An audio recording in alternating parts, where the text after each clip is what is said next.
So I started my little container garden with those two things, and then I started moving on to more stuff. So now I have eggplants and tomatoes, and I can't pronounce this, but it's those weird citrus trees. And look, beets are ready to be harvested. Okra and watermelon, squash, and pumpkin. But the problem is, this giant tree that I planted originally was tiny, about 3 inches, and I thought it was going to die, and I planted it, and now 4 months later it is overshadowing everything, and the sprinkler right there can no longer wet anything. And thus I have this problem that happened because I wasn't able to come off work on my lunch break and water for 2 days, and pretty much my entire tomato tree died, and so did my eggplant. So now I'm going to install a sprinkler system just for the plants, and probably add another container maybe next week in this hole right here. I'll show you what it looks like in a little bit. So first we're going to start with the big pipes. So we're going to get this pipe and we're going to actually run it off the bottom of the sprinkler.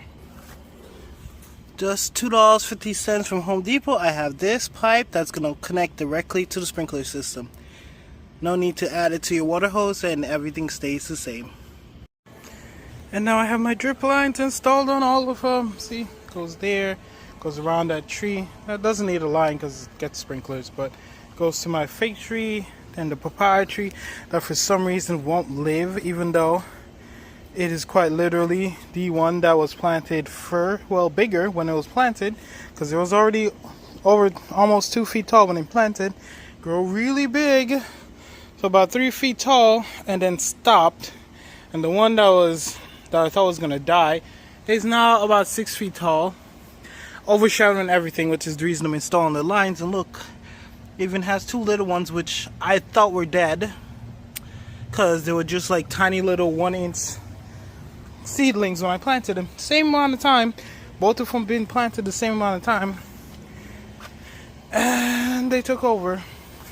But now I have a line in the center. I have a drip line in the center so that now they get water all the time, going all the way over. My little pumpkin, whatever, tomato bush has 2 in there because it's a much bigger tote, and it goes all the way back over to the sprinkler. Here where I installed it like that, I just cut the sprinkler pipe and just added the line in. That's it. Goes down and then it goes into the system. And see, look how big that trunk is. And I thought that was going to die because it was so small. I think it was 4 inches tall when I planted it. These were a 1-inch seedlings, the 2 on the side. There's one, there's another one. 4 months later, it is 6 feet tall, dwarfing everything. Now I have to install sprinklers because it's stopping the water, because all the water is hitting the leaves and trunks, and they're not getting past to the other plants all around. Well, hopefully this fixes it. We'll find out tomorrow. And they're working as intended, because I don't really want regular sprinklers, I want drip lines. I'm just going to push them down, open them all up to the right level, and then we're going to go. We're done. Both of these are running. See, yeah, everything's working. All of them are doing that end of thing. So now we have a sprinkler over there, which goes up and hits the main papaya tree, but doesn't wet anything else properly.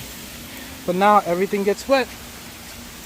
And I'm making sure my little tree over there gets wet. I might put one in just for my passion fruit tree.